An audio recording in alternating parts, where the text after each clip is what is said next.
so much so that he would sacrifice himself for others. And anyway, as we walked together, he had more visions. I remember one time when he had the vision of, here we were, he had a vision of this property. I mean, before we ever got the property, but he didn't want to push it on the board members of this church. He thought, well, I want God to speak to them. And so he told him, he said, now we're looking for property to build, and I just need y'all to pray. And they prayed, and he said, now you just kind of go around the city. And of course, anytime we drove, he was always looking at empty buildings and empty parking lots and saying, this would be an awesome place for a church. Let's just pray for this building to be used for God. Somebody use it for God. But anyway, he told them that. So the board, kind of drove around, and finally all of them came back to this spot right here. We just feel like we're called to be across the street from ORU. And of course, he knew that, but he wanted them to get that. And he was that kind. He wouldn't try to push his will or his opinions on people. He wanted people to hear God themselves. And so anyway, of course, we got this. But in the middle of all this, of building on the properties and that sort of thing, one day he came in and he said, honey, we have got to have a camp. And he said, I've written it down here, 100 acres, paved roads going in and out of it, electric hookup and water hookup, and already laid down in it. And he said, all of it together, free. I want you to touch and agree with me on this piece of paper that God's going to give us this. Because we were in the middle of raising money to build the building, and I was thinking, we're all stretching ourselves right now. So I laid my hands on it with him. We agreed for that camp. Well, then I remember a man out at Keystone, Bill Joe said, let's go out and see him, because he was wanting to do things for the Lord too. He was a retired man. He just wanted to live for Jesus the rest of his life. And so Bill Joe told him this. And so he said, well, there's a lot of property out here around the lake. Oh, and he told me it was on the lake. It was property on the lake.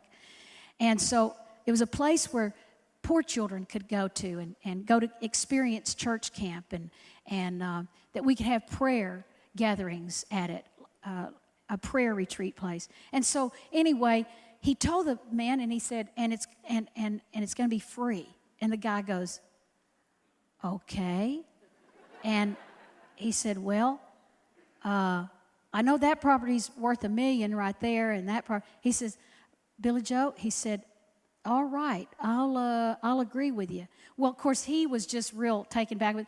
I remember he called us 2 months later, and he said, Billy Joe, I know you'll believe this. It's hard to believe, but he said, the Army Corps of Engineers are looking for a nonprofit organization to take over Pawnee Cove campground area, because they've had a lot of vandalism and lots of bad things going on out there, and they want a nonprofit organization that will clean it up and use it for a good purpose. And he said, they called me and said, do I know of one?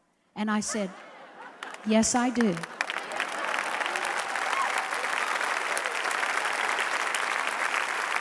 So anyway, that was just one of those, and we ended up getting that property free. I think it was $1, that we had to put down on it.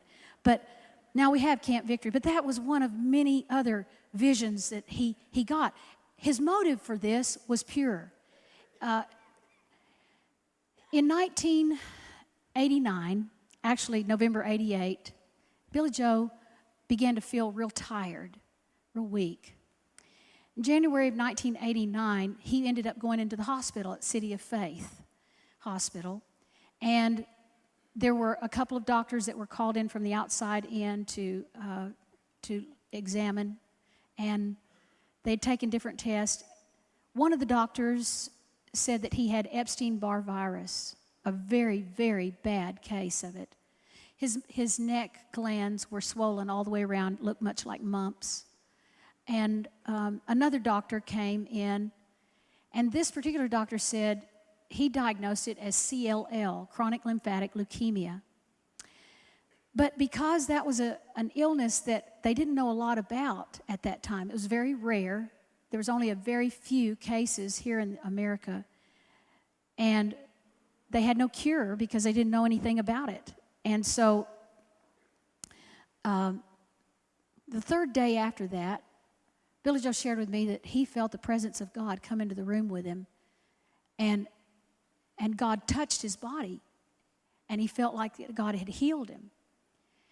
When he got out, he made the decision to stay home for about 2 months and just, have fruits and vegetables and rest and not go into the office and have his meetings with his departmental leaders at our house. And we did that. And we also went to just one service on Sunday that was at 10 o'clock, maybe center. And we did that for about 10 months. And he was feeling great. And at the end of that 10 months, he began to say to me, we're missing people. He said, there are people we're missing because we're just doing that one service. He said, I think if we did another service, there are people because of their work schedules that it would help them if they could come at this particular time, and then we'd have this other service at this time, 9/11. And then later, he added an 8 o'clock. For some of you that might remember that, there was a time when we had 3 services on a Sunday morning. And then we, of course, then added the Saturday service many years after that. And so the whole motive, though, was not so that he could build a big church so that people could say that he had a big church. His motive was pure. His motive was about people. And another thing about him was he wasn't really into a lot of titles. He got his earned doctorate degree at ORU. But he only let people put that on there when he just had to. In certain settings that you're in, they want to put your degree title beside your name. Because he mainly just liked to be called pastor. And so he had a heart that was just about reaching people, touching people. And it wasn't just in large masses, crowds like this. It was with individuals, one-on-one. I mean, we'd go into a restaurant or a gas station or whatever, and, he would be trying to speak into someone's life. He'd be sensitive to people, and that really witnessed to me, our children, because, that you pick up on that. And then you become more sensitive wherever you are. You pick up on people that they may look like they're upset or whatever, and you just pick up on it, and you just want to go over there and just speak to them. Hey, how you doing? Or just reach out to them instead of just standing back and watching people walk by, getting involved in people's lives. And that's the way he was. And as an example to us, 21 years went by, and my husband just didn't get sick. He just, maybe a cold, maybe at some times, but he just didn't get sick. And so there were maybe a few times where I saw the gland on the right side of his neck maybe start to rise up a little bit in a real stressful time, and then it would go back down. But really, over the whole 21 years, he just did not get sick. And a year and a half ago, in the summer, we were headed to Rwanda. And when we arrived, he was red with fever, and his neck on that side was very swollen, and he was very tired. He went and rested during that day when we arrived, and then he preached that night and preached each night of the crusade.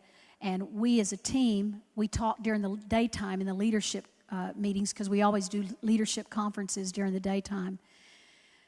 And upon returning, he met with his family doctor, and the family doctor felt like he needed to see a specialist, so he arranged for him to see a specialist. And when he went to see the specialist said, "Do you remember me?"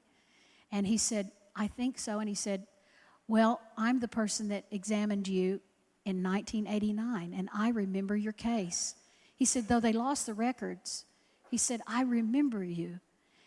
And he said, "As we've taken your blood, your blood count, we've checked you, you have CLL, chronic lymphatic leukemia."